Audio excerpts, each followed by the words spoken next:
എന്റെ ഓഫീസിൽ വിളിച്ചാലും ചോദിക്കാറില്ല നിങ്ങൾക്ക് എത്ര വയസ്സായി, അതുപോലെ നിങ്ങളുടെ വാഹനം ഏതാണ്, എത്ര നാളായി ലൈസൻസ് എടുത്തിട്ട് എന്നൊന്നും ചോദിക്കാറില്ല. കാരണം 85 വയസ്സുള്ള അപ്പച്ചനും വാഹനം ഓടിക്കുന്നുണ്ട്. നമ്മുടെ ഇവിടെ എഴുതി വെച്ചിട്ടില്ല ഇത്ര വയസ്സ് ഇങ്ങോട്ട് കയറി. ഇന്നലെ കിട്ടിയ ആളും 10 വർഷം മുമ്പ് കിട്ടിയ ആളും സെയിം തന്നെയാണ്. കാരണം വാഹനം ഓടിക്കത്തില്ല, ടൈം സിറ്റി കയറാത്ത ആൾ തമ്മിൽ സെയിം അല്ലേ. അപ്പൊ അതുകൊണ്ടാണ് ലൈസൻസ് കിട്ടിയിട്ട് എത്ര നാളായെന്ന് ചോദിക്കാത്തത്. അതേപോലെ തന്നെ ഏതാ വാഹനം എന്ന് ചോദിക്കാത്തത്. ഒരേ വാഹനമല്ല എല്ലാവരുടെയും ഇരിക്കുന്നത്.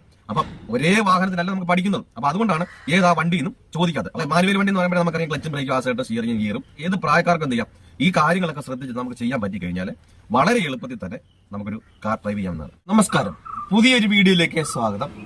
കാർ ഡ്രൈവ് ചെയ്യുമ്പോൾ പേടി ഉണ്ടാകാനുള്ള കാരണങ്ങൾ എന്തൊക്കെയാണ് എന്നാണ് ഈ ഒരു വീഡിയോയുടെ പറഞ്ഞു തരാൻ പോകുന്നത്.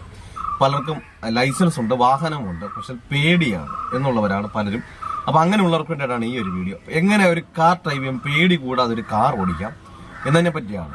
അപ്പം ഈ വീഡിയോ നിങ്ങൾക്ക് ഉപകാരമാണെന്നെങ്കിൽ നിങ്ങൾ വീഡിയോ സ്കിപ്പ് ചെയ്യാതെ കാണുക. ചാനൽ ആദ്യമായിട്ടാണ് കാണുന്നത് നിങ്ങളൊന്ന് സബ്സ്ക്രൈബ് ചെയ്ത് സപ്പോർട്ട് ചെയ്യുക. വീഡിയോ കണ്ട് ഇഷ്ടപ്പെട്ടാൽ വീഡിയോക്ക് ഒരു ലൈക്ക് തരാൻ മറക്കരുത്. നിങ്ങൾക്ക് ഉപകാരപ്പെട്ടു, മറ്റുള്ളവർക്കും ഉപകാരപ്പെടും എന്നുണ്ടെങ്കിൽ ഈ വീഡിയോ മറ്റുള്ളവരിലേക്ക് ഒന്ന് ഷെയർ ചെയ്യുക. കാരണം നമുക്കൊരു ഷെയറിംഗ് ആണെന്നുള്ളൂ.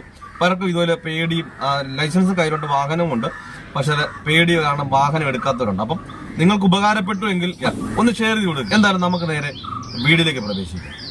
ഓക്കെ, അതായത് നമ്മളൊരു കാർ ഡ്രൈവ് ചെയ്യാൻ വളരെ ആഗ്രഹം കൊണ്ടാണ് നമ്മളെല്ലാം പോയി ലൈസൻസ് ഒക്കെ എടുക്കുന്നത്. കാരണം ലൈസൻസ് കിട്ടുന്നിടം വരെ നമുക്കൊരു ആദ്യം വെപ്രാളമൊക്കെയാണ്, ലൈസൻസ് ഒന്ന് കിട്ടുമോ എന്നുള്ള പേടിയാണ്. ഒരു ലൈസൻസ് കിട്ടിക്കഴിയുമ്പോൾ വളരെ ആഗ്രഹത്തോടെ ലൈസൻസ് വാങ്ങി നമ്മൾ എന്ത് ചെയ്യും, നമ്മുടെ വാഹനത്തിന്റെ അടുത്തേക്ക് വരും. നമ്മുടെ വാഹനത്തിന്റെ ഡോറ് തുറന്നു കഴിയുമ്പോൾ, ലൈസൻസ് വാങ്ങിയിട്ടാണ് തുറന്നു കഴിയുമ്പോൾ നമുക്ക് പേടിയാണ്. അപ്പൊ എന്താണ് അങ്ങനെയുള്ള പേടി ഉണ്ടാകാനുള്ള കാരണം? നമ്മളൊരു വാഹനം ഓടിക്കുന്ന സമയത്ത് റോഡിലൂടെ ഇറങ്ങി വാഹനം ഓടിച്ചത് കൊണ്ടാണ് അങ്ങനെയുള്ള പേടികൾ ഉണ്ടാകാനുള്ള കാരണം. നമുക്കെല്ലാം തോന്നാം ഒരു വാഹനം റോഡിലാണല്ലോ ഓടിക്കേണ്ടത്, അപ്പൊ റോഡിലൂടെ ഓടിച്ചാലല്ല വാഹനം ഓടിക്കാൻ പറ്റുള്ളൂ എന്ന് തോന്നാം.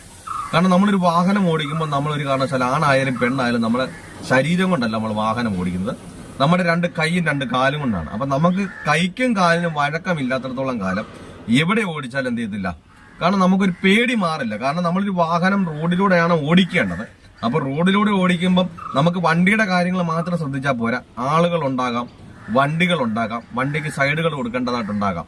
ഇപ്പൊ ഇത്രയും കാര്യങ്ങൾ നമ്മൾ ഈ വാഹനത്തിലുള്ള കാര്യങ്ങൾ ചെയ്താല് ആളിനായാലും വണ്ടിക്കായാലും നമുക്ക് സൈഡും കൊടുത്തൊരു വാഹനം ഓടിക്കാൻ പറ്റുള്ളൂ. അപ്പൊ നമുക്ക് കറക്റ്റായിട്ട് വാഹനത്തിൽ എന്തൊക്കെയാണ് ചെയ്യേണ്ടതെന്നുള്ള ഒരു ധാരണ ഇല്ലാത്തതുകൊണ്ടാണ് കൂടുതലായിട്ടും പേടികൾ ഉണ്ടാകുന്നത്. കാരണം നമ്മളൊരു സൈലന്റ് ആയിട്ടുള്ള സ്ഥലത്ത് പോകുന്ന സമയത്ത് നമുക്ക് പേടികൾ ഉണ്ടാകുന്നില്ല. കാരണം അവിടെ ആളില്ല, വണ്ടികളില്ല, നമുക്ക് പേടികൾ ഉണ്ടാകുന്നത്. അപ്പൊ നമ്മുടെ വാഹനം കാരണങ്ങൾ ചെയ്യേണ്ട കാര്യങ്ങൾ നമ്മൾ പ്രോപ്പറായിട്ട് മനസ്സിലാക്കുന്നുണ്ട്. അപ്പൊ നമുക്ക് ആ മനസ്സിലായാൽ മാത്രമേ നാളെ നമ്മൾ അതിലൂടെ പോകുമ്പോൾ വാഹനം വന്നാലും ആള് വന്നാലും നമുക്ക് നമ്മുടെ വണ്ടിയിൽ എന്താണ് ചെയ്യേണ്ടതെന്നുള്ള ധാരണ ഉണ്ടാവുള്ളൂ. അപ്പൊ നമ്മുടെ വണ്ടിയെ ചെയ്താല് നമുക്ക് തന്നെ അറിയാം വാഹനത്തിൽ നിർത്താനുള്ള സാധനം വണ്ടിയിലുണ്ട്, തിരിക്കാനുള്ള സാധനം വണ്ടിയിലുണ്ട്, പതിയെ പോകാനുള്ള സാധനം വണ്ടിയിലുണ്ട്. അപ്പൊ നമ്മുടെ കൈയും കാലും എവിടെയൊക്കെ ചെല്ലുന്നുണ്ടോ, എവിടെയൊക്കെയാണ് ഇരിക്കുന്നതെന്നുള്ള ഒരു ധാരണയും ബോധ്യം നമുക്ക് വരണമെന്നുണ്ടെങ്കിൽ പ്ലെയിനായ സ്ഥലങ്ങളിൽ പോയി എന്ത് ചെയ്യുക, ഇതിലൊരു വ്യക്തത വരുത്തുക.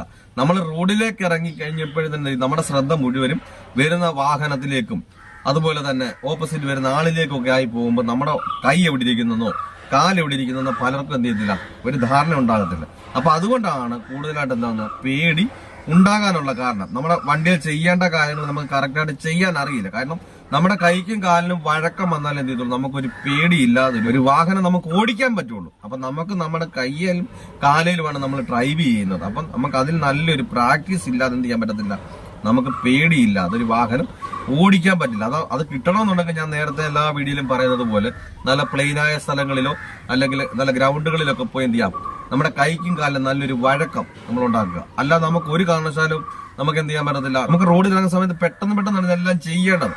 അപ്പൊ ചെയ്യേണ്ടത് നമ്മുടെ കൈയും കാലും അവിടെ എത്താതെ നമുക്ക് എന്ത് ചെയ്യാൻ പറ്റത്തില്ല.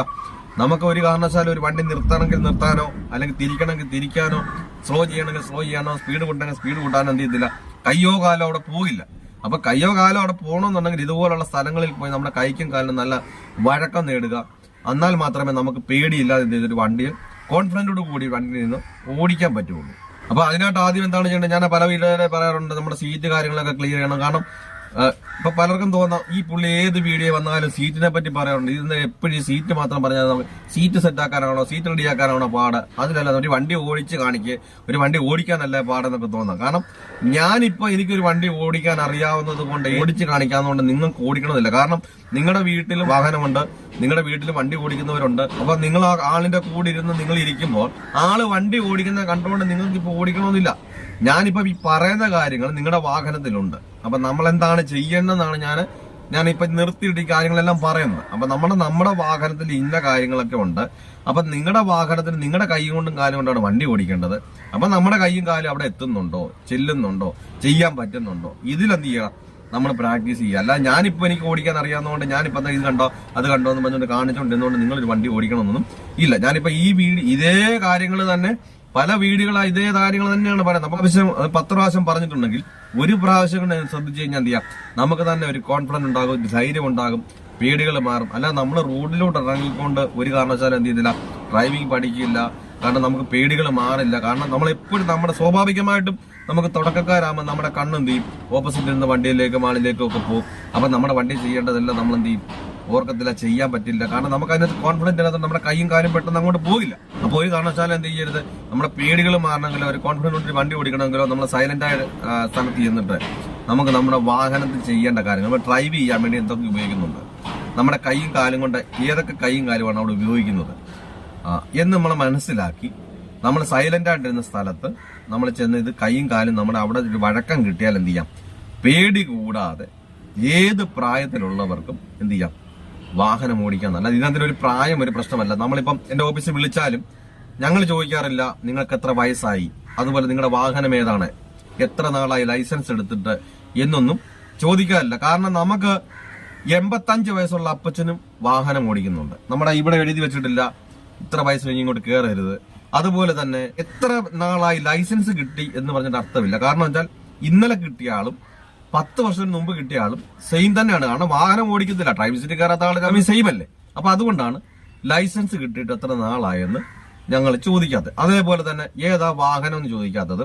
കാരണം ഒരു വാഹനത്തിൽ മാത്രമല്ല ഡ്രൈവിംഗ് പഠിക്കുന്നത്. കാരണം ഇപ്പൊ ഏതൊക്കെ കമ്പനികളുണ്ടോ, ഏതൊക്കെ വാഹനങ്ങളുണ്ടോ ആ വാഹനത്തിലെല്ലാം ഒരേ വാഹനമല്ല എല്ലാവരുടെയും ഇരിക്കുന്നത്. അപ്പൊ ഒരേ വാഹനത്തിലല്ല നമുക്ക് പഠിക്കുന്നത്. അപ്പൊ അതുകൊണ്ടാണ് ഏതാ വണ്ടി എന്നും ചോദിക്കാത്തത്. അപ്പൊ നമുക്ക് വണ്ടിയല്ല പ്രശ്നം, പ്രായമല്ല പ്രശ്നം, നമുക്ക് നമ്മുടെ വാഹനത്തിൽ ഓടിക്കേണ്ട കാര്യങ്ങൾ. കാരണം ഒരു മാനുവേൽ വണ്ടി എന്നാണ്, ആ മാനുവേൽ വണ്ടിയിൽ എന്തൊക്കെയുണ്ട്, വാഹനം ഓടിക്കുന്ന സമയത്ത് നമ്മൾ ഏതൊക്കെയാണ് ഉപയോഗിക്കുന്നത്, ഡ്രൈവ് ചെയ്യാൻ എന്തൊക്കെ ഉപയോഗിക്കുന്നുണ്ട്, ആ കാര്യങ്ങളെല്ലാം മറ്റുള്ള വാഹനത്തിലുമുണ്ട്. കാരണം മാനുവേൽ വണ്ടി എന്ന് പറയുമ്പോഴേ നമുക്കറിയാം ക്ലച്ചും ബ്രേക്കും ആസേർട്ട് സ്റ്റിയറിംഗും ഗിയറും അതിനതിലുണ്ടാകും. അതുപോലെ തന്നെ ഓട്ടോമാറ്റിക് വണ്ടി ആകുമ്പോൾ നമുക്ക് ക്ലച്ച് ഉണ്ടാകത്തില്ല, ക്ലച്ചും ബ്രേക്കും എല്ലാം ഒന്നായതുകൊണ്ട് അതിനതിൽ. അതുപോലെ തന്നെ ഗിയർ നമ്മൾ ലിവർ എന്ന് പറയുന്നതിന് പകരം സെലക്ടർ ആയതുകൊണ്ട് അത് എല്ലാം ആ വാഹനത്തിനകത്ത് സെയിം തന്നെയാണ്. അപ്പൊ അതിനകത്ത് വ്യത്യാസങ്ങളൊന്നും ഏതാ വാഹനത്തിലൊന്നും കാര്യമൊന്നുമില്ല. നമുക്ക് എല്ലാ വാഹനത്തിനകത്തും മാനുവൽ വണ്ടിക്ക് മാനുവൽ വണ്ടിയുടെ സംഭവം, അതുപോലെ തന്നെ ഓട്ടോമാറ്റിക് വണ്ടി ഓട്ടോമാറ്റിക്കിന്റെ സംഭവം അതിന്റെ തന്നെ ഉണ്ട്. അപ്പൊ അതിനകത്ത് നമുക്ക് വാഹനത്തിന് ഒരു പ്രശ്നമില്ല. അപ്പൊ അതുകൊണ്ടാണ് നമ്മൾ വാഹനം ഏതാണെന്നോ ലൈസൻസ് എത്ര നാളായെന്നോ അതുപോലെ തന്നെ പ്രായം എത്രയായെന്നോ ഒന്നും ചോദിക്കാതെ നമുക്ക് ഏത് പ്രായക്കാർക്കും എന്ത് ചെയ്യാം, ഈ കാര്യങ്ങളൊക്കെ ശ്രദ്ധിച്ച് നമുക്ക് ചെയ്യാൻ പറ്റിക്കഴിഞ്ഞാൽ വളരെ എളുപ്പത്തിൽ തന്നെ നമുക്കൊരു കാർ ഡ്രൈവ് ചെയ്യാമെന്നാണ്. നമുക്ക് ഈ കാര്യങ്ങൾ പറഞ്ഞത് നിങ്ങൾക്ക് വ്യക്തമായി, പക്ഷേ നമുക്ക് ഒരു കോൺഫിഡൻസ് കിട്ടുന്നില്ല. നിങ്ങൾക്ക് വാഹനം ഓടിക്കണമെന്ന് ആഗ്രഹം ഉണ്ടെന്നുണ്ടെങ്കിൽ എന്നെ കോൺടാക്ട് ചെയ്താൽ നിങ്ങൾ കേരളത്തിന്റെ ഏത് ജില്ലയിലായിരുന്നാലും നിങ്ങളുടെ സ്വന്തം വാഹനത്തിൽ വന്ന് നിങ്ങൾക്ക് പ്രാക്ടീസ് നൽകുന്നുണ്ട്. നമുക്ക് പ്രായം ഇതിനകത്തൊരു പ്രശ്നമല്ല. ഞാൻ 10 വർഷമായി 15 വർഷമായിട്ട് ലൈസൻസ് എടുത്തു. അപ്പൊ ഞാൻ ആ സമയത്ത് 1-2 പേരോടെ പോയി, എനിക്കൊരു കോൺഫിഡൻസ് കിട്ടുന്നില്ല. എന്നിട്ടും പിന്നെ ഈ ഒരു പ്രായത്തിന് ഇനിയും പറ്റില്ല, അതുപോലെ തന്നെ എന്ന് മടിച്ചിരിക്കുന്നവരുണ്ട്. അതുപോലെ തന്നെ വീട്ടുകാരെ മടിപ്പിക്കുന്നവരുണ്ട്, നിനക്ക് ഈ ഒരു പ്രായത്തിന് ഇനി പറ്റില്ല, നിന്നെ കൊണ്ട് ഞാൻ പോയിട്ട് തന്നെ പറ്റിയില്ല, അപ്പൊ നിന്നെ കൊണ്ട് ഒട്ടുമേ പറ്റില്ല എന്ന് പറഞ്ഞിട്ട് വീട്ടുകാരും മടിപ്പിക്കുന്നവരുണ്ട്. ഞാൻ പറയുന്നത് നമുക്ക് ഡ്രൈവിംഗിൽ ഒരു പ്രായം ഒരു പ്രശ്നമല്ല. നിങ്ങൾക്ക് പഠിക്കണമെന്ന് വാഹനം ഓടിക്കണമെന്ന് ആഗ്രഹമുണ്ടോ, ഏത് പ്രായത്തിലായിരുന്നാലും ഏത് ജില്ലയിലായിരുന്നാലും നിങ്ങൾക്ക് എന്നെ കോൺടാക്ട് ചെയ്യാം. അപ്പൊ ഈ കാര്യങ്ങളൊക്കെ പറഞ്ഞത് വ്യക്തമായി മനസ്സിലായെന്ന് വിചാരിക്കുന്നു. എന്തെങ്കിലും സംശയങ്ങളുണ്ടെങ്കിൽ ആ കമന്റ് ബോക്സിൽ അറിയിക്കുക. അതുപോലെ നിങ്ങൾക്ക് ഈ വീഡിയോ എന്തോരം ഉപകാരപ്പെട്ടു എന്നുള്ളതും ആ ഒരു കമന്റ് ബോക്സിൽ രേഖപ്പെടുത്തേണ്ടതാണ്. നല്ലൊരു ടോപ്പിക്കുമായി അടുത്ത വീഡിയോയിൽ കാണാം. Good bye.